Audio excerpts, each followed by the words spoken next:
33장 1절부터 6절까지의 말씀입니다. 저와 여러분이 한 절씩 교독하고 마지막 절은 합독하도록 하겠습니다.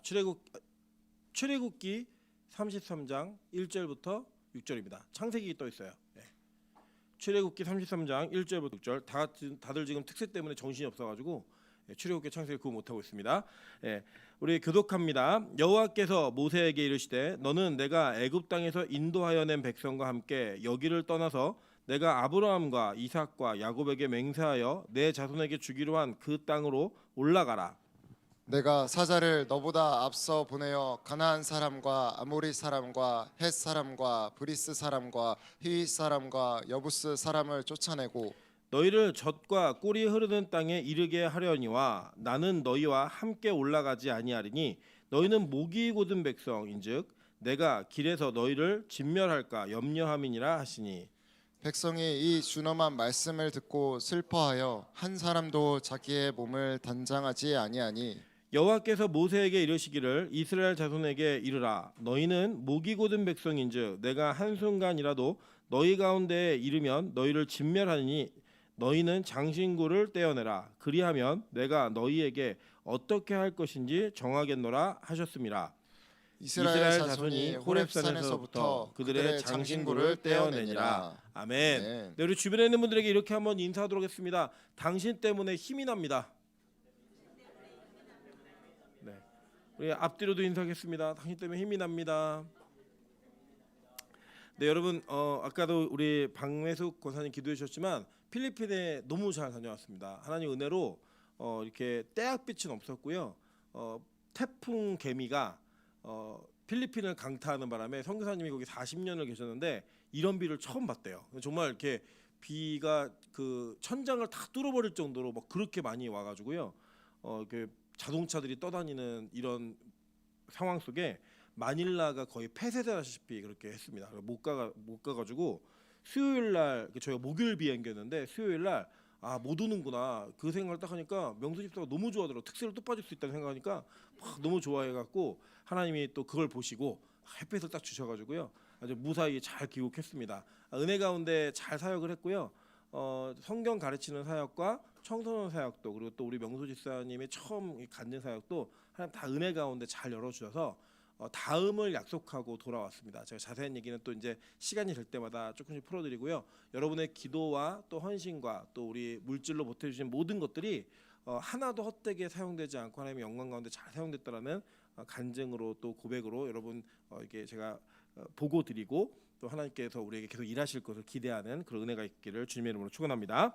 자, 오늘은 출애굽기 33장 1절부터 6절까지의 말씀을 가지고 동행 거부라는 제목으로 하나님 말씀 증거하도록 하겠습니다. 아까 우리가 그냥 아주 평이하게 다 듣는 이야기인데 서울부터 부산까지 가장 빨리 가는 방법이 뭐냐라고 물어보면 뭐 뭘 타라 막 얘기합니다. 근데 가장 빨리 가는 방법은 딱 하나예요. 가장 좋은 사람과 가면 됩니다.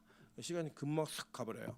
뭐 그런 관점으로 본다면 저는 개인적으로 청년 사역을 하면서 청년들에게 잊지 않고 했던 이야기가 있습니다. 우리 청년들이 갖고 있는 고민이 크게 두 가지예요. 하나 뭐냐면 비전에 대한 부분하고요. 하나는 배우자에 관련된 부분입니다. 그래서 제가 이렇게 얘기해요. 뭐라고 얘기하냐면 야 편하게 살려면 혼자 살고 행복하게 살려면 결혼해라고 얘기를 합니다.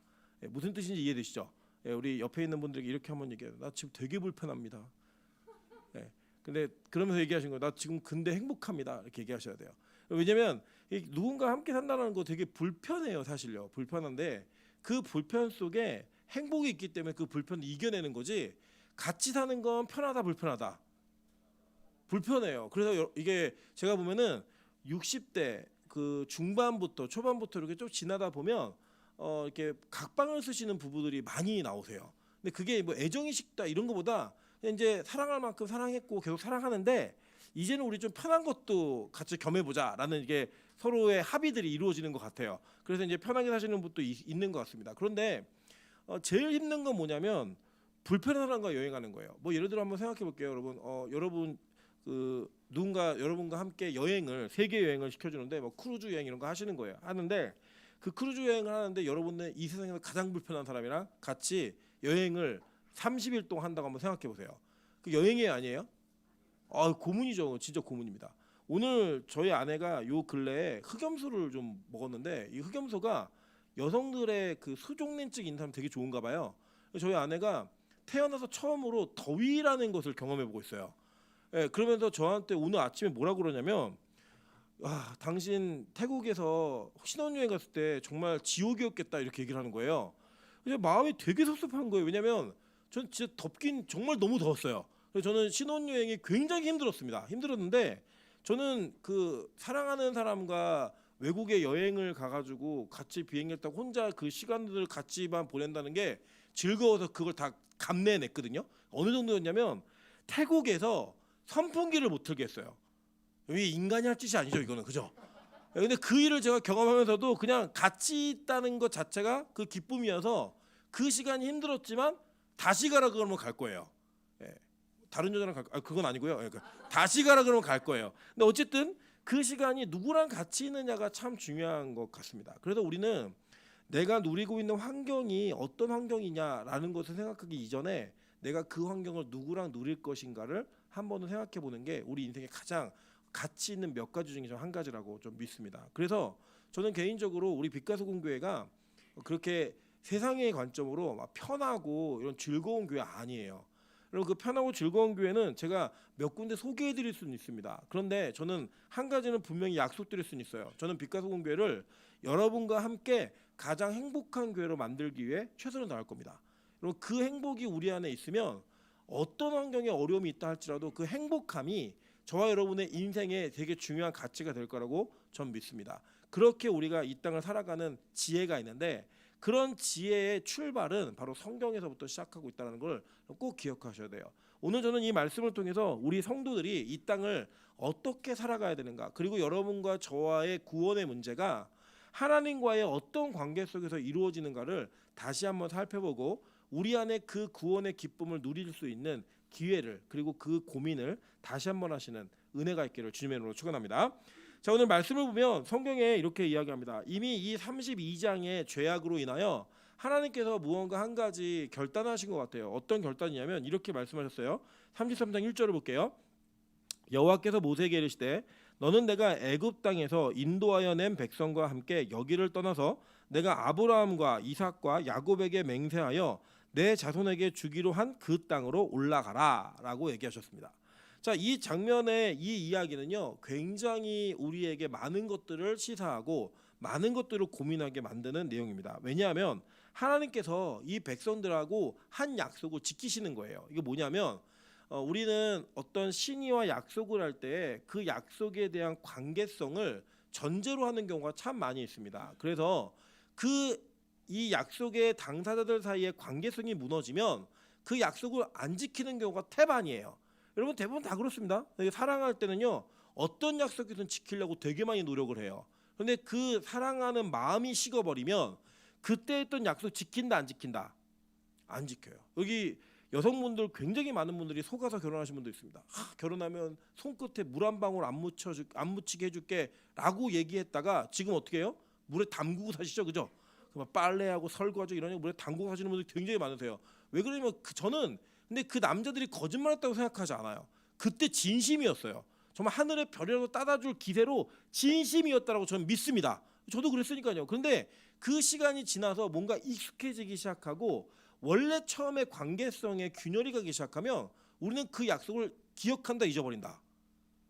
잊어버려요. 심지어는 그것을 상기시키고 그걸 말하면 야 지금 그런 얘기를 해서 뭐해? 라고 하면서 그 약속에 대한 가치를 폄하시켜버리는 일들이 있어요. 근데 하나님은 어떤 분이시냐면요, 하나님은 신실하신 분이에요. 이 신실하신 하나님은요, 우리와의 관계성이 어떻든 간에 당신께서 약속하신 모든 것들은 빠짐없이 지키시는 분이에요. 하나님은 그 약속을 지켜가시는 분이라는 거예요. 그래서 하나님께서는 이 백성들에게 말씀하신 게 뭐냐면, 야 나는 너희와 함께 가진 않을 거야. 그런데 내가 너희에게 약속한 그 땅은 반드시 얻게 해줄게 라고 하나님이 말씀하십니다. 그때 그러면서 어떤 약속하시냐면 2절 보세요. 내가 사자를 너보다 앞서 보내어 가나안 사람과 아모리 사람과 헷 사람과 브리스 사람과 히위 사람과 여부스 사람을 쫓아내고 너희를 젖과 꿀이 흐르는 땅에 이르게 하려니와 나는 너희와 함께 올라가지 아니하리니 너희는 목이 곧은 백성인즉 내가 길에서 너희를 진멸할까 염려함이니라 하시니 라고 얘기했어요. 자, 그러니까 이 하나님의 말씀은 굉장히 매력적인 거예요. 한번 잘 생각해 보세요, 여러분. 우리가 어떤 관계 속에서 책임을 다하지 않고 의무를 다하지 않는데 결과는 주어진다라고 얘기하면 이건 좋은 거다 안 좋은 거다? 매력적인 거죠. 여러분 한번 생각해 보세요. 출근을 안 하는데 월급을 주겠다는 거예요. 여러분 사장님이 할렐루야 박수가 나와요. 이게 진심인 거예요. 출근은 안 하는데 내가 약속한 월급은 반드시 줄 거야 라고 얘기하면 이거 기뻐요 안 기뻐요? 기쁜 거죠. 얼마나 기뻐요. 여러분 결혼에 대한 책임의 의무를 다하지 않는데 모든 걸 그대로 다 제공해 줄게 라고 얘기하면 여러분 기쁘세요 안 기쁘세요? 기쁜 거죠. 이거보다 기쁜 일이 어디 있어요. 학생한테 얘기하는 거예요. 너 공부는 안 해도 되는데 무조건 A뿔이야 라고 얘기하면 이건 되게 기뻐야 돼요. 여러분 사실은요 이 제안과 이 말씀은 어떻게 보면 모세에게는 아주 굉장히 인간적으로 생각할 때 매력적인 일이었어요. 그런데 모세가요 얼마나 하나님께 진심인 사람이었냐면 모세는 이 말에 가장 중요한 게 빠져 있다는 걸 알고 있었습니다. 그게 뭐냐면 이 모세가 추구했던 건 땅의 얻음이 아니라 하나님과 함께하는 땅이었던 거예요. 여러분 이게 우리에게 정말 많은 것이 다합니다.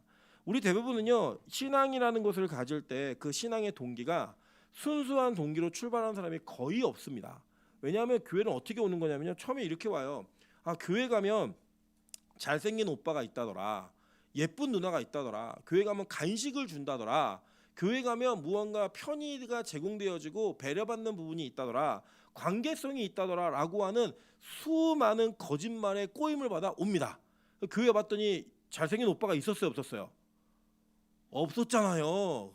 여러분 교회 오빠는 영화 속에서나 존재하는 거지 실제로 존재하지 않습니다. 예쁜 누나가 있어요 없어요? 밥 잘 사주는 예쁜 누나, 손예진 같은 성도가 없어요. 있으면 그냥 교회는 자동 부흥해요. 우리 교회는 그런 걸로 전도할 수 있는 교회가 아니에요. 여러분 그런 거짓말에 속아서 교회를 다니다가 예수를 믿게 돼요. 대부분은 이렇게 생각합니다. 교회 다니면 우리에게 어떤 긍정적인 요소가 주어지겠지. 내가 기도를 열심히 하면 우리 가정이 좋아지겠지. 내가 기도를 최선을 다해서 하다 보면 하나님이 우리의 삶에 어떤 물질적인 풍요로움을 주시겠지라고 하는 기대감으로 우리는 출발을 한다라는 거예요. 그래서 그 출발하는데 그 출발 속에서 진짜 하나님이 어떤 분인지를 알게 되면요, 그 어떤 것보다도 하나님이 중요한 가치를 갖는 은혜가 우리에게 주어지는 겁니다. 그래서요 교회를 다니는 때 출발하는 동기는 예수 믿고 오신 분들 거의 없어요. 어떻게 오느냐? 그냥 교회를 가다가 예수를 믿는 거예요. 제가 이제 이따가 광고 드릴 건데 우리 다음 주에 우리 희태 형제하고 모에나 자매가 우리 교회에서 결혼 예배를 드립니다. 물론 이분들이 이전에도 결혼한 부부였고 혼인신고를 하고 살고 있어요. 그런데 결혼식은 안 했다가 지난 7월에 결혼식을 했고요. 7월 초에 결혼식을 했고 이제 일본에서 그리고 한국에서는 결혼식을 처음 하는 거예요. 두 사람이 굉장히 망설였는데 제가 예배를 꼭 드리라고 얘기했어요. 이유는 뭐였냐면 다른 게 아니라 하나님이 이 두 사람에게 주시는 은혜가 저는 있을 거라고 믿는 거예요. 왜냐면 아직 우리 모에나 자매는 예수를 믿지 않아요. 우리 희태도 그렇게 견고한 믿음이라고 얘기하기에는 서로 낯이 부끄러운, 우리 희태가 믿음이 정말 좋습니다 얘기하면 저도 부끄럽고 본인도 부끄러운 그런 상황이에요. 저는 그런데 그래서 우리 모에나 자매는 우리 교회를 참 어려워해요. 왜 어려워하냐면 자기는 예수를 안 믿는데 교회에서 자기 너무 많은 걸 제공해주고 배려해준다는 거예요. 물론 이게 부담스러워 못 오는 것도 있겠지만 그 전제가 깔려 있어요. 그런데 저는 이 마음이 너무 순수한 마음이라고 생각을 해요. 저는 이번 결혼식을 통해서 저는 이 두 사람에게 이 가정에 진짜 믿음이 무엇이고 하나님의 사랑이 무엇인가 좀 전달됐으면 좋겠어요. 그 전달되는 것이 이루어지면 그 은혜가 어떤 것들로 출발했는지를 깨닫게 된다는 거예요. 그러니까 지금 모르니까 그게 부담스러운 거예요. 근데 그 관계성만 맺어지면 그 관계성은 우리가 누리고 있는 모든 것들에 가치를 부여하게 됩니다. 가치를 부여하게 된다는 거예요. 여러분 그러니까 뭐냐면 적과 꿀이 흐르는 그 맹세의 땅이 이스라엘 공동체의 최종 목적지가 아니라는 걸 진짜 믿음과 하나님을 아는 사람들은 알았다라는 거예요. 한번 볼까요? 하나님이 맹세의 땅을 이렇게 약속하셨습니다. 창세기 12장 1절부터 3절입니다. 여호와께서 아브라함에게 이르시되 너는 너의 고향 친척과 아비의 집을 떠나 내가 내게 보여줄 땅으로 가라. 내가 너로 큰 민족을 이루고 내게 복을 주어 내 이름을 창대하게 하리니 너는 복이 될지라. 너를 축복하는 자에게는 내가 복을 내리고 너를 저주하는 자에게는 내가 저주하리니 땅의 모든 족속이 너로 말미암아 복을 얻을 것이라 하신지라라고 얘기했어요. 그죠? 그러니까 이거 땅 주겠다는 거야, 안 주겠다는 거예요? 주겠다는 거죠. 이 약속 믿고 떠난 거예요. 자, 그래서 실제로 하나님은 이것을 점점점 구체화 시키셨습니다. 창세기 13장 14절부터 18절입니다. 롯이 아브라함을 떠난 후에 여호와께서 아브라함에게 이르시되 너는 눈을 들어 너 있는 곳에서 북쪽과 남쪽 그리고 동쪽과 서쪽을 바라보라. 보이는 땅을 내가 너와 내 자손에게 주리니 영원히 이르리라. 내가 내 자손이 땅에 티끌 같게 하리니 사람이 땅에 티끌을 능히 셀 수 있을진데 내 자손도 세리라.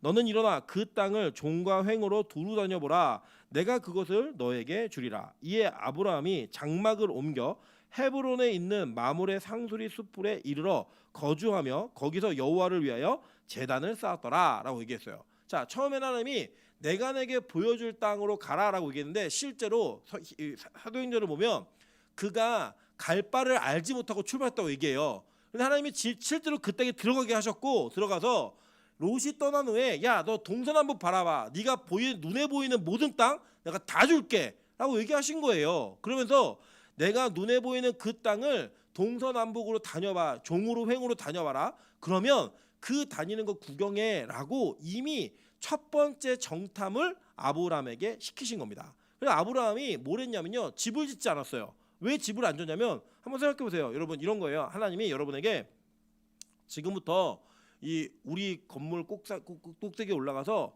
동서남북을 바라봐라. 그거 다 너 줄게. 그리고 내가 줄 땅을 두루두 다녀봐. 그러면 여러분 중계동만 다니실 분, 그 바보죠 이거는. 그죠? 어디까지 가야 돼요?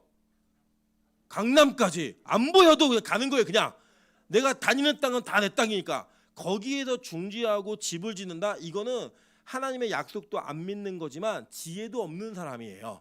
그래서 이 아브라함이 쉬지 않고 다니는 거예요. 계속 이쪽 갔다 저쪽 갔다. 이유가 뭐냐? 하나님이 주신다 그랬으니까 주시겠다고 약속한 땅을 계속 밟는 거예요. 계속 볼게요. 창세기 17장 7절부터 11절입니다.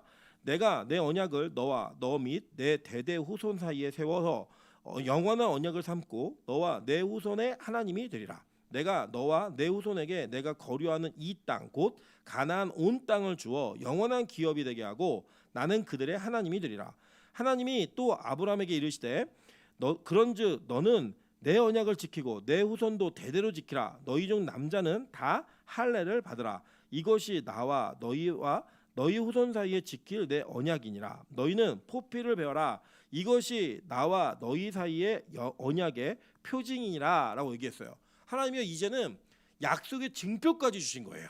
여러분, 그래서 우리 보통 보면요, 이렇게 커플들이 연애를 하다가 이 사람이 내가 끝까지 같이 가야겠다 그러면 제일 먼저 하는 게 뭐냐면 반지 같은 거 선물해요. 이게 뭐죠? 반지를 끼는 순간 넌 내 거야 라고 하는 약속의 의미와 미닝이 있잖아요. 그래서 그걸 볼 때마다 누군가 이게 나는 이제 이 반지에 껴진 사람이구나 라고 생각하는 거고요. 다른 사람이 그 사람을 볼 때도 반지를 끼고 있으면 저 사람은 임자가 있구나 라고 생각을 하는 거예요. 그리고 저희 어머니가 그 얘기 하시더라고요. 그 아우디라는 차가 있는데 거기 반지가 4개가 있잖아요. 그 아우디는 음란한 사람들이 타는 차래요. 4개의 반지를 끼고 탄다고 막 이래가지고 얘기하는데 보통 우리는 하나의 반지를 끼고 그 사람의 증표를 갖고 이 증표를 통해 한 사람의, 그리고 한 남자의 한 여자의 아내됨과 남편됨을 우리는 증명하면서 삽니다. 하나님이요, 땅을 약속하신 다음에 몸에다가 그 약속을 새겨주셨어요. 그게 할례예요. 그러니까 이 할례는 그들에게는 너무나 귀한 증표였어요. 왜냐, 이거 있으면 이거는 곧 뭐와 같다? 땅 문서와 같은 거라고요. 그것이 그들에게는 기쁨이었어요. 출애굽기 3장 17절부터 18절 볼게요. 내가 말하였거니와 내가 너희를 여러분 읽겠습니다. 자 읽겠습니다. 시작. 내가 말하였거니와 내가 너희를 애굽의 고난 중에서 인도하여 내어 젖과 꿀이 흐르는 땅 곧 가나안 족속, 헷 족속, 아모리 족속, 브리스 족속, 히위 족속, 여부스 족속의 땅으로 올라가게 하리라 하셨다 하면 그들이 내 말을 들으리니 너는 그들의 장로들과 함께 애굽 왕에게 이르기를 히브리 사람의 하나님 여호와께서 우리에게 임하셨은즉 우리가 우리 하나님 여호와께 제사를 드리려 하오니 사흘 길쯤 광야로 가도록 허락하소서 하라. 자, 하나님께서 모세를 통해서 이스라엘 백성들에게 말씀하시고 바로에게도 선포할 때 반드시 내가 약속한 땅을 줄 거니까 바로한테 예배드리러 간다 그래라고 얘기했어요. 근데 이 구도가 지금 창세기 13장 14절부터 18절에 보시면 동서를 바라봐라. 그리고 그 바라본 이후에 이 마물의 상수리 숲에 이르러 헤브론에 이르러서 뭐 했죠? 여호와를 위해서 제단을 쌓았어요. 예배를 드렸다고요. 그러니까 이 예배는 그 언약에 관련된 내용 속에 있는 거예요. 연장선에서 예배를 드리고 할례의 언약을 받고 예배를 드리러 나간다. 이 모든 게 하나님의 언약을 확신 있게 만드는 맹세의 땅에 대한 징표였다고요. 이해되시죠? 무슨 말인지? 그렇게 하나님과 관계가 맺어진 거예요. 자, 계속 볼게요. 사도행전 7장 5절부터 8절입니다. 그러나 여기서 발붙일 만한 땅의 유업으로 주지 아니하시고 다만 이 땅을 아직 자식도 없는 그와 그의 후손에게 소유로 주신다고 약속하셨으며라고 얘기해요. 자, 근데 보세요. 사도행전 7장을 보니까 아브라함이 사기 당했어요, 안 당했어요? 사기 당했어요, 안 당했어요? 당했죠. 보세요. 그러나 여기 가나안 땅이에요. 그러나 여기서 발붙일 만한 땅도 유업으로 주지 아니하시고, 그러니까 아브라함한테 뭐냐면 하나 간보신 거예요. 그냥 너 내가 지시할 땅으로 가. 갔더니 실제로 땅을 보여줬어요.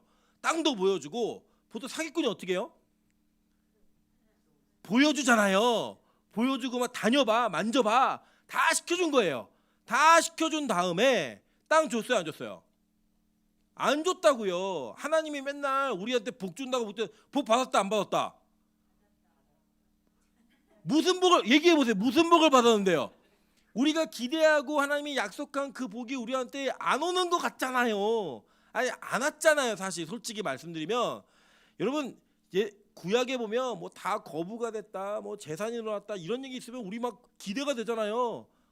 막 예수 믿으면 막 대단한 일이 벌어질 것 같고, 막 병도 낫고, 막 재산도 막 늘어나고, 막 자식도 씀뿍씀뿍 잘 낳고, 막 걱정 안 해도 막 자식들이 대학도 턱턱 붙어주고 시집장가도 좋은 데로 가갖고 호의호식하는 이런 기대를 한다, 안 한다? 안 했다면 거짓말이죠. 우리 다 하잖아요. 그래 다 했는데 진짜 그렇게 이루셨어요? 아니요. 그렇게 안 이루셨다고요. 여러분, 그래서 가끔 그런 비슷한 일이 벌어지면요 간증하고 다녀요. 왜요? 잘 안 일어난 일이니까. 여러분 생각해 보세요. 이번에도 우리 명수 집사가 가가지고 이렇게 피아노 신디 반주를 하면서 막 간증하는데 진짜 필리핀 있는 청소년들과 목사님들이 깜짝 놀라는 거예요. 진짜 안 보이는 거 맞냐고. 이번에 이제 돌아오는데 원래 누가 이렇게 픽업 나오기로 한 차가 좀 안 됐어요. 안 돼가지고 저희가 이제 이런데 무슨 사정이 있어서 제가 명수 집사를 택시를 태워서 같이 왔습니다. 예약을 해가지고 왔는데 저는 이게 밤새도록 잠을 못 잤어요. 못 잤고 우리 명수 집사는 비행기 잤어요. 오는데 명수 집사는 집에 들리는데 딱 들리는 길에 오다가 보니까 저는 자고 있는 중에 택시기사 아저씨가 가는데 명수 집사가 여기서 좌회전하시면 돼요. 여기서 우회전하시면 돼요. 이랬더니 이제 그 내렸어요. 내렸는데 제가 이제 깼죠. 저는 저희 집까지 이제 15분 더 가야 되니까 깼는데 그분이 저한테 이렇게 얘기하는 거예요. 저분 시각장애인 맞냐는 거예요. 왜냐하면 저희가 시각장애인이 있기 때문에 꼭 태워주셔야 됩니다라고 얘기해서 그분이 나가시다가 다시 돌아오신 거예요. 자기 속은 것 같은 거죠. 시각장애인이 아닌 것 같으니까. 왜냐하면 그렇게 말할 수가 없대요. 여기서 우회전 좌회전은 말할 수가 없대요. 근데 여러분 이제 저희가 가끔 시험한다고 제가 그 교육자라고 장난 한번 쳐본 적 있거든요. 다른 길로 갔더니 여기 집이라는데 아니래요. 예. 그리고 아까도 뭘 맞추는데 저희 아내는 눈을 떴는데 잘못 꽂았더니 딱 얘기하면 빼면서 이거 여기다 꽂으면 안 된다고, 여기다 꽂아야 된다고 얘기하는 거예요. 그래서 보이는 것 같은 느낌이 약간 있어요. 그래서 가끔 이제 우리 희원 집사가 그러거든요. 그렇게 안 보이는 척 안 보이는 척 계속 하라고 복지 끝난다고 그리고 이렇게 얘기해요. 그런 것처럼 진짜 우리가 어떠한 상황과 환경 속에서 이게 정말 될까? 안 믿어지는 것들이 있어요. 그러니까 우리가 이룰 것 같은 복들이 안 이루어진다고요. 실제로. 그러면 놀라는 거예요. 안 보이는데 어떻게 저걸 연주를 하지? 너무 놀라는 거예요. 너무 신기해하고. 그런데 저는 명수 집사에게 가장 큰 소원이 있다면 눈이 떠지는 게 아마 소원일 수도 있어요. 우리 그 예전에 그 어떤 프로그램 나와서 얘기하더라고요. 자기가 천국 가면 희연이하고 하민이 얼굴을 너무 보고 싶대요. 이게 안 되는 거예요. 그러니까 자기가 그 소원함이 있는데 아무리 그걸 기도한다고 한들 될까요? 물론 주님이 원하시면 될 수도 있겠지만 우리가 이걸 갖고 목숨으로 기도하진 않아요. 왜요? 우리 마음에 이미 이게 안 된다는 걸 알고 있기 때문이에요. 그런데 성경을 보면 눈 먼저가 눈을 뜬다고 얘기했거든요. 그래 이 괴리가 있는 거예요. 여러분 안에, 우리 안에 괴리가 있어요. 분명히 말씀은 난다고 했고 뜬다고 했는데 안 돼요. 그 언약이 다 이루어지는 것 같지 않더라는 거예요. 그러면 아브라함 입장에서는 뭘 당했냐면 사기를 당한 거예요. 완벽한 사기를 당했어요. 그럼 아브라함이 뭐냐면 분노했어야 돼요. 그리고 그것 때문에 열받았어야 된다고요. 근데 잘 보세요. 어떻게 하나 아브라함이. 그래서 볼게요. 하나님이 또 이같이 말씀하시되 그 손이 다른 땅에서 나그네가 되리니 그 땅 사람들이 종으로 삼아 400년 동안 괴롭게 하리라 하시고 또 이르시되 종 삼는 나라를 내가 심판하리니 그 후에 그들이 나와서 이곳에서 나를 섬기리라 하시고 할례의 언약을 아브라함에게 주셨더니 그가 이삭을 낳아 여드레 만에 할례를 행하고 이삭이 야곱이 우리 12조상을 낳으니라 라고 얘기했습니다. 그러니까 아브라함이 그 언약을 계속 믿고 그 언약을 자기 자손들 후대들에게 물려줬다라는 거예요. 사기를 당했는데 물려준 거예요. 여러분 이 상황을 성경은 이렇게 해석을 해주고 주의를 달아줍니다. 히브리서 11장 8절부터 10절 그리고 13절부터 16절입니다. 믿음으로 아브라함은 부르심을 받았을 때 순종하여 장래의 유업으로 받을 땅에 나아갈 때 갈 바를 알지 못하고 나아갔으며 믿음으로 그가 이방 땅에 있는 것 같이 약속의 땅에 거류하여 동일한 약속을 유업으로 함께 받은 이삭 및 야곱과 더불어 장막에 거하였으니 이는 그가 하나님이 계획하시고 지으실 터가 있는 성을 바랬음이라 라고 얘기해요. 그죠? 계속 볼게요. 이 사람들은 다 믿음을 따라 죽었으며 약속을 받지 못하였으되 그것들을 멀리서 보고 환영하며 또 땅에서는 외국인과 나그네임을 증언하였으니 그들이 이같이 말하는 것은 자기들이 본향 찾는 자임을 나타냅니다. 그들이 나온 바 곧 본향을 생각하였더라면 돌아갈 기회가 있었으려니와 그들이 이제는 더 나은 본향을 사모하니 곧 하늘에 있는 것이라. 이러므로 하나님이 그들의 하나님이라 일컬음 받으심을 부끄러워하지 아니하시고 그들을 위하여 한 성을 예비하셨느니라 라고 얘기해요.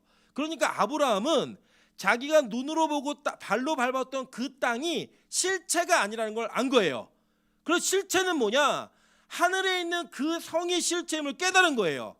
그래서 그것은 모형으로 주어졌기 때문에 이 땅을 얻고 안 얻고는 그에게 별로 중요한 문제가 아니었던 거예요. 진짜 실체인 그 새하늘과 새 땅이 내 것이 된다는 믿음이 생기니까 아 나는 이 땅에 나그네로 사는 거야 라고 생각했더니 그는 사기당한 게 아니랬던 거예요. 그래서 그 믿음을 지켰던 거라고 성경은 얘기하는 겁니다. 여러분 오늘 모세가요 어떻게 보면 가장 좋은 제안을 했어요. 야 너 책임을 다하지 않아도 돼. 근데 내가 땅은 약속했으니 줄게 라고 얘기한 그 하나님의 제안을 모세는 단호하게 거절합니다. 이유가 뭔지 아세요? 하나님과 함께 있지 않는 땅은 천국이 아니라는 걸 모세는 안 거예요. 하나님과 함께 있지 않으면 그 동행함이 없는 그 땅은 아무리 젖과 꿀이 흐르는 땅이어도 그 땅 자체는 아무 의미가 없다는 걸 모세는 깨달은 거예요. 그러니까 그게 중요하지 않은 거예요. 여러분 한번 생각해 보실게요. 만약에 여러분에게 누가 제안하는 거예요. 여러분에게 다시 신혼여행을 보내주는데 남자는 바꿔서 보내드릴게요. 여자를 바꿔서 보내드릴게요 라고 하시면 여러분 그 제안은 어떻게 생각하시겠어요? 만약에 지금 여러분과 함께 살고 있는 아내와 남편에 대한 관계성을 가장 소중히 여기는 사람이라면 그 제안은 여러분에게 매력적인 제안이 아니에요. 별로 그 제안을 받아들이고 싶지도 않은 거예요. 왜냐? 그 관계성이 전제가 되어지고 이 사람과 함께하지 않는 여행은 아무리 좋은 호텔과 좋은 식당과 좋은 환경을 제공한다 할지라도 그게 좋은 거다 안 좋은 거다? 안 좋은 거예요. 그거는 우리에게 좋은 것이 아니라는 것을 우리는 깨닫고 있지만 실제 우리가 이 땅에 살아가면서 우리 대부분은 하나님과의 관계성보다도 그 땅 자체의 목적을 두고 사는 거예요. 없어질 땅임에도 불구하고. 여러분 이런 겁니다. 아까 제가 우리 명수 집사 예를 들었는데 명수 집사의 눈이 어디서 떠지냐면요. 천국에서 떠질 거예요. 저는 그거 진짜 믿어요. 그래서 저는 명수 집사가 하나도 불쌍하지 않아요. 왜 안 불쌍하냐면요. 이 땅에서 한 번도 보지 못했지만 하나님의 나라에 가면 명수 집사는 우리 모두가 한 번도 경험해보지 못한 새하늘과 새 땅에서 뜬 눈으로 자기를 이 땅에서 함께 해주었던 그 아내와 아이들의 얼굴을 보게 될 거예요. 물론 그 땅에서는 그 부부의 관계가 자녀와의 관계가 최선의 관계가 되는 건 아니지만 이 땅에서 함께했던 믿음의 사람들과의 얼굴을 마주하게 될 거예요. 여러분 그 기쁨을요 이 땅에서 눈 뜨고 본 사람들 못 누린다니까요. 그 하늘나라에서 그곳에서 처음으로 눈뜬 그 사람만 누릴 수 있는 복이에요. 그래서 하나님은 이 땅에서 불공평한 것 같지만 그 새하늘과 새 땅을 기준으로 한다면 절대 불공평하지 않아요. 공평하신 분이라고요. 그게 성경이 약속하고 있는 내용이에요. 그래서 성경은 특정한 사람들을 불쌍하다고 얘기하지 않아요. 구원받은 모든 백성은 다 공평한 구원의 은혜를 누린다고 얘기하는 겁니다.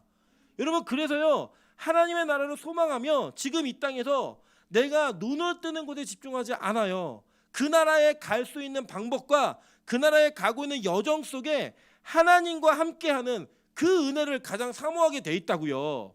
여러분 그래서 아브라함은 사기당한 것 같지만 사기당했다고 생각하지 않았어요. 왜요? 그 아브라함에게는 그 땅이 하나님의 땅이 이 땅이 아니라 새하늘과 새 땅인 걸 믿었기 때문이에요. 그걸 믿음으로 받기 때문이에요. 여러분 혹시 예배드리면서 거래하시는 분 계십니까? 내가 이 예배를 잘 드리면 정말 좋은 남편을 만날 수 있겠지, 정말 좋은 아내를 만날 수 있겠지, 정말 우리 가정에 화목이 있겠지, 이런 거래를 하고 계시다면요 여러분 즉시 멈추세요. 여러분은 그 거래를 통해 뭘 증명하는 거냐면 나는 하나님보다 내 가정이 더 중요하고 내 건강이 더 중요하고 내 자산이 더 중요합니다 라는 이야기를 돌려서 표현하고 있는 거예요. 만약에 여러분은 하나님이 아니라 그 어떤 다른 존재가 여러분에게 그걸 제공한다고 하면 언제든지 바꿀 수 있는 그 여지가 여러분에게 있는 거예요. 불교에 갔더니 무당을 만났더니 정말 잘 되는 길을 알려주더라, 자산을 늘릴 수 있고 좋은 남자를 만날 수 있는 그 방법을 제공해 주더라 라고 하면 솔깃한 거예요. 왜요? 목적이 하나님과의 동행이 아니라 땅이었으니까. 모세는요 이런 지하에 거절합니다. 아니요, 나는 그 땅 목적 아닙니다. 하나님, 저는요 하나님하고 같이 갈 거예요. 이 고백을 모세가 이 뒤에 계속 이어서 하는 거예요. 이제 그건 다음 주에 배울 건데 이 내용 속에서 모세는 가장 매력적이고 가장 편한 제안을 이런 제안에 거절했어요. 왠지 아세요? 이곳은 하나님과 함께하지 않는 곳은 아무리 눈에 보기에 좋아도 천국이 아니라는 걸 알았기 때문이에요. 저는 우리 빛가서공교회가 그 은혜를 깨닫고 그 은혜를 사모하는 은혜가 있기를 소망합니다. 여러분 이 하나님의 동행 거부는 단지 같이 안 가고 그냥 모든 걸 제공해 준다라고 한다면 뭐 나에게도 유익이 있겠네 라고 생각할 수 있는 그 정도의 문제가 아니라는 거예요. 그분과 함께 있는 것이 바로 천국이라는 거예요. 그래서 우리 찬양 가사 가운데 내 영혼이 은총이 이 찬이 있거든요. 거기 보면은 초막이나 궁궐이나 내 주 예수 계신 곳이 그 어디나 하늘나라, 이 찬양을 해요. 근데 우리는 초막이면 안 돼요. 궁궐이어야 되는 거예요. 우리는 눈을 못 뜬 상태에서는 아니에요. 눈을 떠야 되는 거예요. 내가 아프면 안 돼요. 건강해야 되는 거예요. 그러니까 그 소망을 가지고 하나님을 바라보니까 계속 거래하고 시험해야 되는 거예요. 하나님, 이렇게 열심히 예배 드리는데 왜 이 상황이 안 바뀌죠? 하나님, 내가 이렇게 열심히 기도를 하는데 왜 나의 상황이 역전되지 않죠?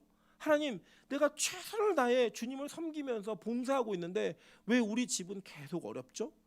이러한 갈등이 여러분에 있는 거예요. 왜요? 아직 여러분은 하나님과 거래하고 있기 때문에. 하나님은요 이 고백을 듣고 싶었던 거예요. 여러분 이런 겁니다. 하나님은 이미 이스라엘 백성들이 가장 사랑하는 이스라엘 백성들이 자기를 가장 사랑하지 않는다라는 걸 아셨어요. 그걸 알았기 때문에 하나님은 이 말을 통해 모세의 고백을 듣고 싶으셨던 거예요. 여러분 하나님은요 우리에게 수없이 많이 배신당하셨다니까요. 그 배신당했기 때문에 진짜 그들이 여기서 이 고백을 하고 계속 하나님께 마음에 드는 행동한 게 아니에요. 여러분 나중에 우리 계속 배우시겠지만 민수기를 보면요 민수기 전체 내용이 뭐냐면 어떻게 이스라엘 백성들이 하나님을 대적했는가, 이 역사가 기록되어 있어요. 그렇게 기록되어 있는 역사를 이루어갈 줄 아시면서도 지금 그 사람들의 입술을 통해 하나님과의 동행을 원하는 고백을 듣고 싶으셨던 거예요. 하나님은 우리를 그 정도로 사랑하시는 분이에요. 하나님은 우리를 그렇게 기뻐하시는 분이라고요. 여러분 그것이 오늘 이 성경의 내용 속에 기록되어 있는 하나님의 사랑의 고백인 겁니다. 여러분 우리 가끔 이렇게 얘기해요. 달콤한 이야기를 하고 친절한 말을 하고 때로는 부드러운 말을 해야지만 그게 사랑이고 배려인 줄 아는 사람들이 태반이에요. 그런데 여러분 진짜 사랑하면요, 정말 사랑하는 사람에게는 화를 내게 돼 있어요. 여러분 한번 생각해 보세요. 잘 생각해 보시면요, 우리는 내가 사랑하지 않는 사람이 나에게 앉을 자리를 제공하지 않는다고 화내지 않아요. 화나세요, 여러분? 지하철을 타는데 모르는 아저씨가 나에게 자리를 제공해주지 않는 것 때문에 화가 나세요? 여러분 짐을 들고 가는데 모르는 아가씨가 내 짐을 들어주지 않는 것 때문에 열받으세요? 그게 정신병자입니다. 그러면 그게 사회 악이에요. 그거는. 여러분 뭐가 화나는 거냐면요, 내 사랑하는 남편이, 내 사랑하는 애인이 자기만 혼자 앉아서 가는 게 열받는 거예요. 그죠? 내 짐을 들어주지 않는 거에 열받는 거, 사랑하는 사람이 아니에요, 여러분? 그래서 여러분 화가 나는 거죠. 그때 부드러운 말을 한다? 그거는 그냥 예의를 지키는 관계에서 하는 거예요. 야, 좀 들어줘. 이거는 예의를 지키는 거죠. 나를 사랑한다고 얘기하는데 짐을 안 들어? 야! 그래서 부부가 싸우는 거예요, 여러분. 왜 싸우겠어요? 왜? 사랑하니까 싸우는 거라고요. 안 사랑하면 싸울 일이 있다 없다? 없어요. 여러분 우리는 부부 싸움이 없습니다. 그럼 뭐예요? 정말 두 사람이 헌신적이든지 안 사랑하든지 둘 중에 하나라고요. 여러분 그런 일들이 우리 안에 실제로 사람 사이에도 있는데 하나님과 사이에서 왜 없겠어요? 하나님 우리를 너무 사랑하니까 그 너무 사랑하시는 그 하나님의 그 고백이 이렇게 표현되는 거예요. 나 너네 안 가 같이. 너네랑 가면 너네 다 죽일 것 같아. 얘기하는 거예요. 여러분 하나님이 죽이셨다 그러면 우리 벌써 죽었죠. 우리 옆 사람에게 얘기했습니다. 내가 하나님이었으면 당신 벌써 죽었습니다. 왜? 여러분 우리가 하나님이었으면 우리 벌써 죽었어요. 근데 하나님은요 우리를 그렇게 대우하시는 분이 아니라는 거예요. 하나님 너 죽여 얘기하는데 한 번도 죽이신 적이 없어요. 하나님의 백성은요 어떻게든 살려요. 그 살리는 게 우리의 환경이 좋아지는 게 아니라고. 여러분 잘 보시면 스데반이 돌을 맞잖아요. 돌을 맞을 때 하나님이요 스데반을 돌 맞았는데 안 아프게 하시지 않았어요. 스데반이 죽었다고요, 돌 맞고. 근데 뭘 지키셨는지 아세요? 하나님은 스데반이 천국 가는 믿음을 지키셨어요. 스데반이 끝까지 하나님을 바라보게 하는 천사와 같은 얼굴로 순교하는 그 믿음을 지키셨다고요. 그게 하나님이 우리를 사랑하시는 방식이에요. 그래서 때로는 아무리 기도해도 여러분의 병이 안 고쳐질 수 있어요. 때로는 최선을 다해서 예배를 드려도 환경이 안 바뀔 수 있다고요. 그런데 하나님은 그 가운데에서도 당신과 동행하고 싶은 마음을 표현하는 그 믿음을 지키시는 거예요. 함께 동행하고자 하는 그 사랑의 마음을 지키시는 거라고요. 그게 하나님이에요. 그게 우리 아버지시라고요. 그게 여러분을 사랑하는 하나님의 모습이라고 오늘 성경이 우리에게 알려주고 있는 거예요. 하나님이 약속을 하십니다. 야, 내가 사자를 보낼게. 내가 사자를 보낼 테니까 가서 너네 그냥 무혈입성하게 해줄 테니까 너네 그냥 가. 내가 도저히 너랑 함께 못 가겠다라고 얘기하시는 거예요. 여러분 이 사자가 누군지 아세요? 이 사자는요 성경에서 모든 구약에 있는 사자라는 표현이 다 예수는 아니에요. 그런데 성경의 몇몇 구절들은 천사라고 얘기한, 사자라고 얘기한 이 구절이 하나님임을 분명히 증거하고 있어요. 내용은 몇 가지만 제가 소개해 드릴게요. 창세기 16장 7절 그리고 13절과 14절입니다. 여호와의 사자가 광야의 샘물곁 곧 술길 샘 곁에서 그를 만나. 이게 누구냐? 하갈을 만난 거예요. 여호와의 사자가 만났다고 얘기하죠. 근데 보세요. 하갈이 자기에게 이르신 여호와의 이름을 나를 살피시는 하나님이라. 엘로이라는 단어예요. 히브리어로 엘로이라고 고백하는데 그 내용이 뭐냐면 여호와의 이름을 얘기했는데 그 이름이 나를 살피시는 하나님이에요. 그죠? 하갈이 원래 누굴 만났다고 얘기해요. 성경은 여호와의 사자를 만났는데 하갈이 뭐라고 고백해요? 네? 여호와가 살피셔 나를 만났다는 거예요. 그럼 이 사자는 누구예요? 하나님이죠. 그러면 사람을 만나고 대화하고 이야기하시는 하나님은 누구시냐고요? 예수 성자잖아요. 그러니까 성자의 신현적인 현현이 구약에서 선지적으로 나타난 거예요. 초림은 아니지만 그 형상으로 실제로 보여지는 모습으로 나타난 하나님이 존재했다라는 거예요. 여러분 계속 볼게요. 창세기 22장 11절, 13절부터 14절, 15절, 17절부터 18절입니다. 여호와의 사자가 하늘에서부터 그를 불러 이르시되 아브라함아 아브라함아 하시는지라. 아브라함이 이르되 내가 여기 있나이다 하매라고 얘기했어요. 여러분 잘 아시는 것처럼 아브라함이 이삭을 바치는 장면에서 칼을 들고 죽이려고 하니까 하나님이 아브라함아 아브라함아 급하게 막았는데 성경에 뭐라고 되냐면 여호와의 사자가 말렸다고 얘기해요. 그죠? 그런데 여러분 이 장면 끝에 우리 시간이 좀 많이 갔기 때문에 내용을 요약하면 이 장면 속에 이 장소와 이 고백을 아브라함이 뭐라 하는지 아세요? 여호와 이레. 이게 하나님의 이름이에요. 이 이름의 뜻이 뭐냐면 사람들이 이르기를 여호와의 산에서 준비되리라. 이게 누구예요? 이 산이 어디예요? 예수님이 십자가 못 박히신 산이잖아요. 누가 수장이 준비됐죠? 누구예요 이게? 예수님이에요. 그러니까 이 여호와의 사자는 누구겠어요? 예수님을 얘기하는 거라고요. 여러분 또 제가 여기 기록 안 했지만 이 그 야곱이 약복강에서 천사와 씨름하죠. 씨름한 천사가 막 이기지 못하니까 환도뼈를 치고 이기고 가요. 그때 여러분 이 야곱이 그 땅의 이름을 뭐라고 짓는지 아세요? 뭐라고 짓는지 아세요? 분이엘이라고 지어요. 엘이 뭐예요? 엘이 하나님. 이 정도 아시네요. 대단하신 분들입니다. 예. 엘이 하나님이에요. 분이가 뭐냐면요 얼굴이란 뜻이에요. 파님이란 단어의 변형이에요. 하나님의 얼굴이에요. 하나님의 얼굴을 봤다요. 여러분 천사나 씨름인데 왜 거기다 하나님의 얼굴을 붙여요? 누구예요 이 천사가? 하나님이셨다고요. 여러분 우리 출애굽기도 볼게요. 출애굽기 3장 2절부터 6절이에요. 여호와의 사자가 떨기나무 가운데로부터 나오는 불꽃 안에서 그에게 나타나시니라라고 얘기해요. 자, 그러니까 하나님이 아브라함을 아니 모세를 부르실 때 불붙은 떨기나무에 부르셨다고요. 모세야 모세야 부르셨다고요. 근데 이 여호와의 사자가 있었는데 그래서 보세요. 이 떨기나무 가운데서 그를 불러 이르시되 모세야 모세야 하시매 그가 이르되 내가 여기 있나이다. 하나님이 이르시되 이리로 가까이 오지 말라. 내가 선 곳은 거룩한 땅이니 내 발에서 신을 벗으라. 또 이르시되 나는 내 조상의 하나님이니 아브라함의 하나님, 이삭의 하나님, 야곱의 하나님이니라 라고 얘기하셨죠. 그리고 이 사자가 누구예요? 하나님이잖아요. 여호와 하나님. 그러면 모세와 대화하고 얼굴을 보는 하나님은 누구예요? 예, 성자잖아요. 그리고 뭐래요? 뒤에 모세가 하나님 배웠기를 두려워하여 얼굴을 가리매라고 얘기한다고요. 그래 이 사자가 누구냐면 바로 성자를 이야기하는 거예요. 그리고 같이 안 가겠다고 얘기하시 선언하신 분은 누구예요? 여기 오늘 본문에 나는 함께 안 가고 내 사자를 보낼게라고 했으면 같이 안 가겠다는 분은 누구냐고요? 성부 하나님이시잖아요. 이 성부 하나님이 동행하지 않겠다는 거예요. 그냥 예수만라고 얘기하는 거예요. 그러니까 이거를 안 받아들여요. 안 가겠다는 거예요. 안 가겠다는 거예요. 왜요? 이 모세는 하나님이 어떤 하나님인지를 정확히 알았던 거예요. 정확히 삼위일체 하나님을 알았기 때문에 그 삼위일체이신 하나님이 함께 가지 않으면 나 안 가겠다는 거예요. 그리고 이게요 나중에 이게 구원론하고 너무 직결적으로 연결되는 건데 제가 다시 한번 잘 살펴드릴게요. 근데 하나님이 뭐라고 계시냐면 내가 왜 안 가냐면 너희는 목이 곧은 백성이라는 거예요. 목이 곧은 백성. 이 히브리 문화권의 목이 곧은 백성은 뭘 의미하는지 한번 볼게요. 신명기 31장 27절입니다. 내가 너희의 반역함과 목이 곧은 것을 아나니 오늘 내가 살아서 너희와 함께 있어도 너희가 여호와를 거역하였거든 하물며 내가 죽은 후의 일이라라고 얘기해요. 그러니까 뭐냐면 이게 신명기의 모세가 야 내가 너희들과 함께 있었는데 너희들 목이 곧아가지고 하나님께 고개를 숙일 줄 몰랐어 이거예요. 여러분 이게 중국 사람들 이걸 뭐라고 표현하냐면 자기 머리 위에 사람을 안 둔다고 얘기해요. 이게 뭐냐면 자기 위에 권위를 두지 않는 자들이에요.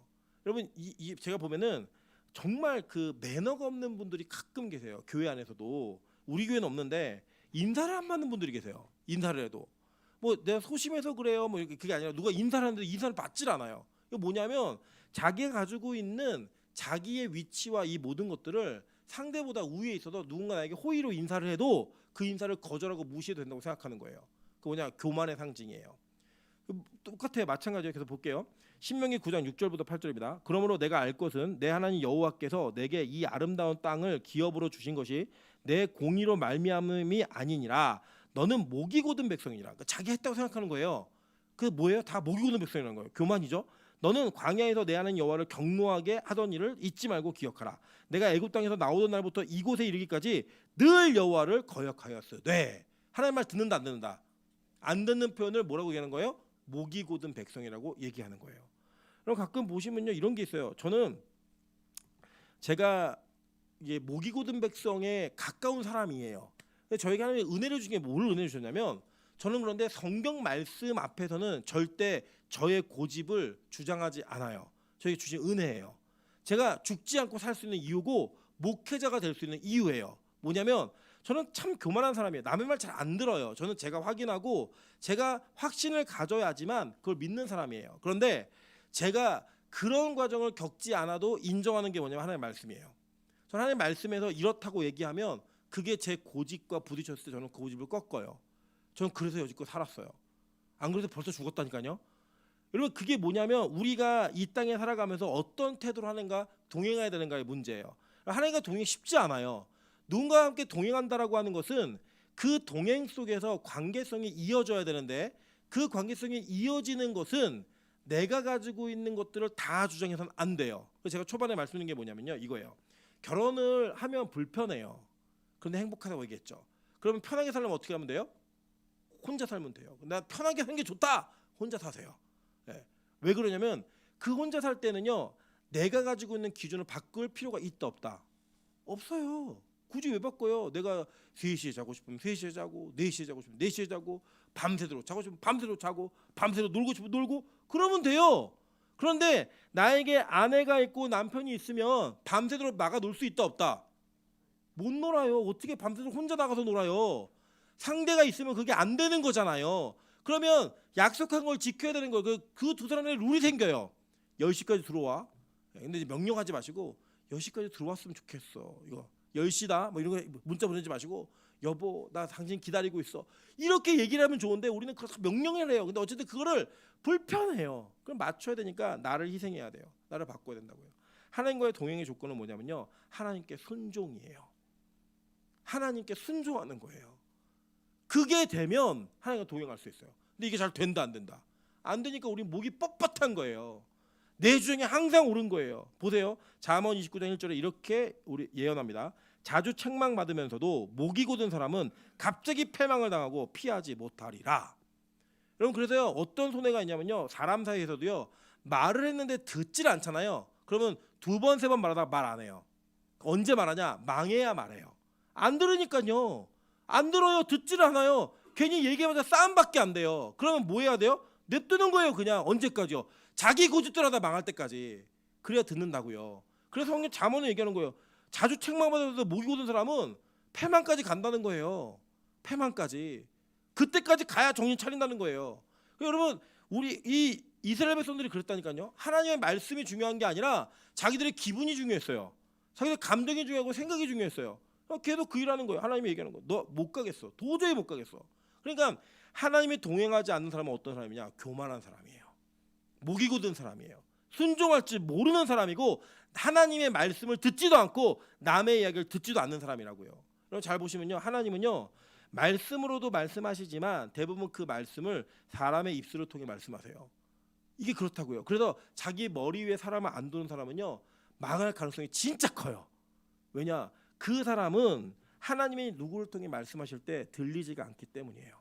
여러분 그래서 저는요. 우리 빛가서 공교회 어떤 축복이 오냐면요. 목이 휘어지는 은혜가 있길 소망합니다. 예, 깁스 좀 빼세요. 깁스 좀. 목이 그냥 휘어지는 거예요. 왜? 졸 때도 이렇게 주세요. 이렇게 아멘, 아멘 이거 주시는 거예요. 목이 뻣뻣하게 주지 마시고, 뒤로도 주지 마시고 어떻게 졸아야 된다? 아멘, 아멘 주시는 거예요. 여러분 가끔 이게 하늘만 가시면 불편한 게 많잖아요. 우리는 안 했던 걸 막 시켜요. 막 일어나라 그러고 막 손들라 그러고 막 뒤로 돌라 그러고 막 시켜요. 그래서 이거를 안 하는 게 뭐냐면 내가 기준에 안 맞다는 거예요. 근데 여러분 이렇게 생각하시면 돼요. 그냥 하나님이 나를 그곳에 부르셨을 때는 나에게 원하시는 요구가 있는 거예요. 때로는 내가 내 기준에 옳지 않은 것 같더라도 하나님이 원하시면 그게 선이에요. 그걸 받아들이는 거예요. 그냥 적어도 이 말씀이 이단이 아니라면 이 공동체가 원하는 게 하나님을 대적하는 일이 아니라면 그 모든 요구가 하나님께서 우리에게 원하시는 걸 수 있다고요. 그럼 그걸 그냥 누리세요. 그걸 누리면서 아 하나님이 이렇게도 일하시는구나 라는 걸 보는 거예요. 처음에요. 우리 빛가소금 청년들이요. 하늘문에 가서 찬양할 때요. 몸을 못 쓰는 거예요. 움직이질 못해요. 근데 얘네들요. 다 클럽 다니고 이러면요. 다 했어요. 가서 뭐 안 되는 춤 갖고도 막 놀고요. 막 펌프하면 열심히 뛰고 막 이랬다고요. 근데 찬양할 때는 안 되는 거예요. 왠지 아세요? 자기 머릿속에 기준이 있는 거예요. 예배는 이게 아닌데. 근데 여러분 보세요.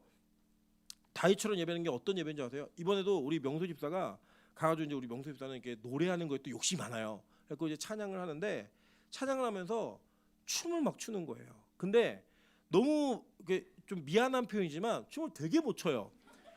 왜 못 추냐면 우리 명수 집사는 자기 눈으로 춤을 추는 장면을 본 적이 한 번도 없어요. 그런데 막 춤을 추는 거예요. 근데 그 춤을 보고 필리핀의 목사님도 울어요. 성기사님 뭐라고 하냐면 다윗이 춤을 췄으면 저렇게 췄을 거라는 거예요. 우리는 우리 생각에 내가 원하는 기준이 있고 내가 눈에 보는 기준이 있으니까 자꾸 그걸 죄를 진짜 춤 못 춰요. 여러분 이게 마치 우리 나중에 가면 우리 명수집사가 춤을 추면 우리 하늘문에서 우리 청년들이 막 따라하거든요. 그럼 놀리는 것 같을 정도로 못 춰요 춤을. 그런데 그 춤이 얼마나 멋진 춤이냐면 자기가 할 수 있는 최선을 다하는 거예요. 한 번도 보지 못했고 몸을 써보지 않았기 때문에 어색하고 이상해요. 때로는 막 굴러요 혼자. 그런데 그 구르는 게 예전에 안 드리던 사람이라니까요. 예배를 목이 곧지 않으니까 그 일 가능해지는 거예요. 내가 내 기준으로 사는 게 아니니까. 옛날에는요 어떠냐면요 지 기분 나쁘면 일어서지도 않았어요 진짜. 근데 지금은 지팡이를 뽑아가지고 높이 들고 지팡이 춤을 춰요. 여러분 그게요 그 장면을 보는 이전에 그 춤추지 않았던 예배하지 않았던 그 모습을 볼 때 지금 그 모습은요 그 어떤 춤보다 멋지고 아름다운 춤이라니까요. 오늘 가시면 보실 거예요. 우리 다 따라 출 거예요. 명도 집사가 하는 대로 출 거예요. 왜요? 그 춤은 진짜 춤이니까. 멋지게 보여야지, 예쁘게 보여야지. 이게 아니라 하나님 앞에서 목이 곧지 않은 모습으로 춤을 추니까 따라 춰보세요. 진짜 못 춰요. 근데 그 춤이 우리에게 큰 기쁨을 줄 거라고요. 저는 감격을 줄 거라고 믿어요. 왜요? 우리는 하나님 말씀에 순종하고 그 말씀이 이루어지는 대로 살아가는 방식이 우리 익숙하지 않으니까 한번 따라해 보는 거예요. 안 보이는 사람도 한다니까요. 보지 못한 사람도 하는데 그걸 봤다는 사람들이 못한다면 얼마나 목이 고든 거예요. 보세요. 예레미야 7장 25절부터 28절입니다. 너희 조상들이 애굽 땅에서 나온 날부터 오늘까지 내가 내 종 선지자들을 너희에게 보내되 끊임없이 보내었으나 너희가 나를 순종하지 아니하며 귀를 기울이지 아니하고 목을 굳게 하여 너희 조상들보다 악을 더 행하였느니라. 금송아지를 만든 이스라엘 백성들이 악해 보이세요? 하나님은요 우리에게 뭐라고 얘기하면 니들 조상보다 더 악해. 예레미야가 그렇게 예언을 하고 지금 이 말씀이 우리에게 들릴 때 우리 찔리지 않으세요? 사실 우리 더 많이 죄를 짓고 있잖아요. 더 좋은 환경에서 더 많은 것들을 누리면서 진짜 죄 많이 짓고 있잖아요. 여러분 바빠서 예배 못 드리신다고요? 여러분 조선 시대에는요, 여러분 이 여성분들이 빨래하고 요리하고 관리하고 하는 게 지금 얼마나 힘들었는 줄 아세요? 누가 그걸 환산했는데요. 지금 냉장고, 세탁기, 전기밥솥, 압력밥솥 있는 게 노비 30명을 두고 있는 거래요. 노비 30명을. 여러분 그걸 한번 생각해 보세요. 노비 30명 있으면 나 부자다 아니다. 우리 옆 사람에게 우리 집에 건조기도 있어요. 그 노비 몇 명이에요? 노비 10명 추가. 네. 그걸 두고 사는 분들이에요. 근데 뭐가 그렇게 급하세요? 뭐가 그렇게 바쁘셔서 예배 시간이 4시간보다 더 후에 있고 더 뒤쪽에 가 있어요? 여러분 예전에 우리 조선시대 초기에요. 사경회가 이루어지면요 100리길을 쌀 짊어지고 애들 데리고 다니면서 예배를 드렸어요. 그랬던 교회라고 한국교회가. 자기가 원하는 장소가 아니라 먼 장소도 그게 모였다고요. 제가 엑스플로 74 그 내용을 보니까요 100만 명이 모여서 여의도에서 예배를 드리는데 밥이 다 준비가 안 돼가지고 대충 먹었어요.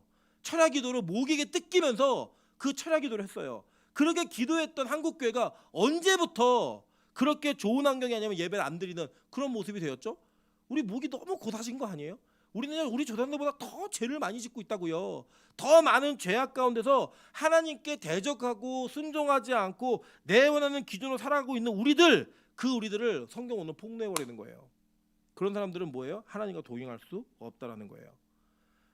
하나님께서는요 이 목이 곧는 백성에 명령하십니다. 야 지금부터 너희들 몸에 장식한 모든 장식을 다 하재라고 얘기했어요. 여러분 저는 여성들이나 남성들이든 여성들이든 자기 몸을 꾸미고 단정하는 것 자체가 죄라고 생각하진 않아요. 그런데 그것에 대한 집중이 하나님을 앞서 있으면, 하나님을 예배하는 것보다 앞서 있으면 여러분 그거 죄예요. 예를 들어 막 손들고 찬양하는데 막 매니큐어 바른 지 얼마 안 돼가지고 이거 상할까 봐 벌벌 떨고 있다? 이거 뭐예요? 이거 우상이라고요. 네. 여러분 옷을 입었는데 열심히 추면 옷이 막 구부러질 것 같다? 이런 춤을 못 춘다? 여러분 이거 우상이에요. 여러분 우리가 가지고 있는 우리의 모든 것들이 우상이냐 아니냐 이거는 어떤 물건이 우상이다 아니다가 아니고요. 하나님보다 그것을 중요하게 여기면 다 우상이에요. 네. 그럼 어떤 이에게는 우상이 아닌 게 어떤 게 우상이 될 수도 있고요. 어떤 이게 우상인 게 어떤 사람은 우상이 안 될 수도 있는 거예요. 예를 들면 여러분 하나님보다 차를 더 좋아하잖아요. 우상이에요 차가. 근데 아무리 좋은 차를 타도 하나님보다 안 좋잖아요. 우상 아니라고요. 그러니까 우리는 가난하게 사는 게 목적이 아니에요. 하나님을 사랑하며 사는 게 목적이라고요. 그 관계성만 유지될 수 있으면 다 누리세요. 근데 내가 누리는 것 때문에 그 관계성이 무너지는 것 같으면 그걸 뭐라도 조그만 걸로 제하시라고요. 성경은요 우리에게 단장함에 대한 이야기를 이렇게 얘기합니다. 디모데전서 2장 9절과 10절 다 같이 읽겠습니다. 시작. 또 이와 같이 여자들도 단정하게 옷을 입으며 소박함과 정절로서 자기를 단정하고 따은 머리와 금이나 진주나 값진 옷으로 하지 말고 오직 선행으로 하기를 원하노라. 이것이 하나님을 경외한다 하는 자들에게 마땅한 것이니라. 아멘. 자 이런 거예요. 저는 이 말씀을 가지고 청년들 특히 형제들에게 많이 얘기했거든요. 믿음만 있으면 된대요. 근데 막상 대놓으면 뭐 안 예쁘대요. 자기 스타일이 아니래요. 근데 여러분 그 자기 스타일이 누구냐 보면 세상에서 예쁘다 그런 여자들이에요. 다. 이게 뭐냐면 그렇게 보이려고 노력하면 할 수 있어요. 좋은 옷 입고요. 살 열심히 빼고 막 금은보석 꾸며 명품으로 막 도배를 하면 지금보단 나아 보일 수 있죠. 그죠? 지금 나아 보일 수 있어요. 그래 나아 보이는 것으로 그 사람을 평가하고 그 사람을 받아들이는 거 하지 말라는 거예요. 하나님 원하시는 게 아니라는 거예요. 뭘로 하라는 거예요? 하나님을 경외하는 자들에게는 단정하게 옷을 입으면 소박과 정절함으로 자기를 단정하래요. 그 뭐예요? 누추해 보이는 사람들이에요. 아무것도 안 하고 막 5천 원짜리 티셔츠 입고 우리 교회 10,000원짜리 티셔츠 입고 막 예배 드리고 맨날 땀에 막 젖어갖고 이런 옷을 입고 있는 사람이 뭐래요? 단정한 여인이라는 거예요. 그래서 볼까요? 베드로전서 3장 3절부터 5절입니다. 너희의 단장은 머리를 꾸미고 금을 차고 아름다운 옷을 입는 외모로 하지 말고 오직 마음에 숨은 사람을 온유하고 안정한 심령에 썩지 아니하는 것을 알아. 이는 하나님 앞에 값진 것이니라. 전에 하나님께 소망을 두었던 거룩한 부녀들도 이와 같이 자기 남편에게 순종함으로 자기를 단장하였나니. 뭐예요? 그리스도께 순종하는 모습이 가장 아름다운 모습이라는 거예요. 이걸 볼 수 있는 형제는 진짜 결혼 잘하는 형제예요. 이걸 볼 수 있는 자매는 진짜 결혼을 잘하는 자매라고요. 정말 하나님이 기뻐하시는 하나님이 누군지를 보여주는 거예요. 제가 이게 사실 남자 여자 얘기하는 게 아니에요. 결과적으로는 교회 이야기하는 건데요. 교회 즉 저와 여러분이 성도가 무엇으로 우리를 단장해야 되느냐? 순종함으로, 소박함으로, 정절로서 우리를 단장하면서 선행으로 우리 자신을 꾸미라는 거예요. 기독교가 원하는 거 그거예요. 근데 여러분 보세요. 교회가 건축해야지 부흥한다고 얘기해요. 저는 그거를 한번 깨보고 싶어요. 저는 건축하면 교회 밖을 멋지게 지지 않을 거예요. 교회 안을 유용하게는 질 거지만 교회 밖을 화려하게 꾸미지 않을 거예요. 그냥 판넬이어도 괜찮아요. 안에만 정상적이면 돼요. 안에만 잘 활용할 수 있는 공간이면 된다고요. 그런데 한국 교회는 멋지게 전하면 성도 진짜 많이 전도할 수 있어요. 제가 진짜 모 교회 이야기를 들었는데 담임 목사님이 사석에 이렇게 말씀하셨어요. 자기는 교회 건물이 이렇게 전도를 많이 할 줄 몰랐대요. 그게 우리 수준이라고요. 그래서 목사들은 그렇게 화려하게 교회를 짓고 싶어 하고요. 성도들은 그런 화려한 교회를 가고 싶어 해요. 그게 우리 현실이에요. 우리가 왜요? 목이 굳은 백성이어가지고 교만해갖고 안 보이는 거예요. 장신구를 줄줄줄 달고 있어야 그게 멋인 줄 알고 그게 아름다움인 줄 아는 거예요. 성경은 절대 그렇게 얘기하지 않았어요. 성경은 우리에게 요구한 게 있었다고요. 뭐냐? 하나님과의 동행함을 위해서라면 그 모든 게 포기될 수 있는 거예요. 그럼 모세는 뭘 봤냐면요. 자신의 구원과 이스라엘 공동체의 구원이 삼위일체 하나님이 이것을 이끄셔야지만 동행하셔야지만 가능하다는 걸 알았어요. 그래서 너 땅 얻게 해줄게. 네가 안 싸워도 돼. 대신 싸워줄 테니까 그냥 가라고 하는 요청을 거부하는 거예요. 모세가 나중에 우리 다음 주에 살펴볼 텐데 언제까지냐면 하나님 내가 같이 안 가면 나 안 갑니다. 얘기해요. 그리고 하나님이 내가 같이 갈게라고 얘기하니까요. 하나님 그러면 증거를 확실히 보여주세요. 끝까지 매달려요. 모세가 집착한 건 하나님과의 동행이에요. 거부하시는 그 하나님을 끝까지 같이 동행하겠다는 그 고백이 하나님과 동행을 이끌어내요. 그래서 모세는 새하늘과 새 땅을 본 아브라함과 동일한 믿음을 가진 거예요. 그리고 그 믿음을 이어받은 이 제자들과 신약의 성도들이 어떻게 고백하는 줄 아세요? 볼게요. 베드로전서 1장 2절입니다. 다 같이 한번 읽어볼게요. 시작. 곧 하나님 아버지의 미리 아심을 따라 성령이 거룩하게 하심을 순종함과 예수 그리스도의 핏부림을 얻기 위하여 택하심을 받은 자들에게 편지하노니 은혜와 평강이 너희에게 더욱 많으시어다. 자, 하나님 아버지 성부의 미리 아심과 성령의 거룩하게 하심 선택으로 어떤 일이 벌어지는 거예요? 예수 그리스도의 핏부림이 얻어지는 거죠. 우리의 구원에 삼위일체 하나님이 역사하시는 거예요. 여러분, 그래서 이단의 특징이 뭔지 아세요? 이 삼위일체 하나님 중에 어떤 하나님을 강조하고 다른 하나님을 빼버려요. 자, 오해하지 마세요. 이 삼위일체는 삼신이 하나다가 아니에요. 그냥 삼위 하나고 하나가 셋이에요. 그러니까 이 땅에 없는 개념이에요. 그러니까 이거 이해하실라 하지 마세요. 믿는 거예요. 이거는 믿는 건데, 그 삼위일체 하나님이 우리에게 역사하셔야지만 여러분에게 구원이 있다고요. 그런데 은사주의자들은요, 뭘 강조하냐면 성령 하나님만 강조해요. 예수, 성부, 무슨 분, 어떤 분인지도 몰라요. 그냥 능력 있으면 그게 교회 안의 계급이에요. 지위예요. 또 어떤 사람들은 예수만 강조하다가 성령, 성부 있는지도 몰라요. 그냥 머릿속에 논리만 있어요. 기도 한 번도 못 해봤고 성령의 체험 한 번도 못 해봤어요. 그래서 그거를 그냥 믿음이라고 여겨요. 그래서 기도 안 해요. 부르짖지 않아요. 심지어는요, 성부에 대한 이해 전무해요. 하나님이 어떤 분인지도 몰라요. 그냥 믿는 거예요. 예전에 우리 조상들이 샤머니즘을 가지고 믿었던 신처럼 하나님을 대치해요. 그 자리에. 그게 믿음이래요. 아니요, 성경은 절대 그렇게 얘기하지 않았어요. 이 삼위일체 하나님의 역사가 우리 가운데 이루어져야지 뭐가 있는 거예요? 구원이 있는 거라고요. 그래서 모세는 대신 땅 주겠다는 그 이야기를 거절한 거예요. 너무나 매력적인 제안이었으면 아니요, 나 그거 필요 없어요. 나 땅이 목적이 아니에요. 난 당신이 목적입니다. 왜? 하나님의 아는 지식이 있었기 때문에, 그와 동행하는 그 체험이 있었기 때문에, 그에게는 하나님과 대면했던 그 시간이 있었기 때문에. 그래서 모세에게는 삼위일체 하나님이 그의 구원을 이루시는 그 경험을 사모하게 만드는 은혜가 있었던 거예요. 그래서 볼까요? 요한복음 14장 26절부터 27절입니다. 보혜사 곧 아버지께서 내 이름으로 보내실 성령, 그가 너희에게 모든 것을 가르치고 내가 너희에게 말한 모든 것을 생각나게 하리라.